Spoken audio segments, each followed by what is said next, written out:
Ce podcast est la propriété du site devoirdephilosophie.com. L'histoire chez Hegel. Hegel considère l'histoire avec un grand H.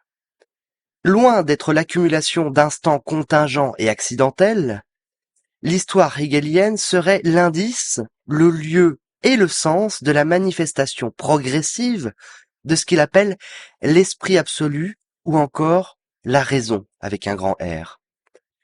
C'est en ce sens que Hegel écrivit qu'il croyait en la rationalité de l'événement.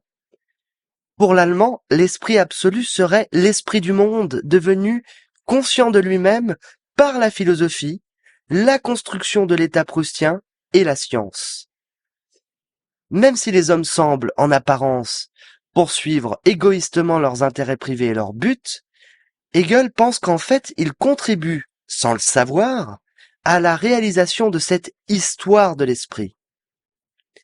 Toute sa pensée, qui prend la forme d'un système complet du savoir, est orientée par l'objectif de démontrer que l'histoire de l'humanité a un sens, c'est-à-dire à la fois une signification et aussi une finalité. Si celle-ci nous apparaît pourtant chaotique, écrite en lettres de sang, c'est que l'esprit agit avec ruse, nous dit Hegel. Il ne se laisse pas ainsi deviner par nous, les hommes, simples jouets dépositaires de cette volonté de l'esprit. L'histoire, selon Hegel, est spirituelle et universelle, comme nous allons l'entendre dans ce passage de la raison dans l'histoire. L'histoire universelle est la manifestation du processus divin absolu de l'esprit dans ses plus hautes figures. La marche graduelle par laquelle il parvient à sa vérité et prend conscience de soi.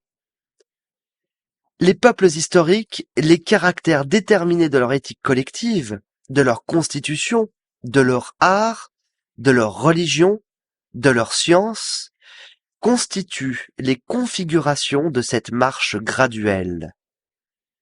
Franchir ces degrés, c'est le désir infini et la poussée irrésistible de l'esprit du monde, car leur articulation aussi bien que leur réalisation est son concept même.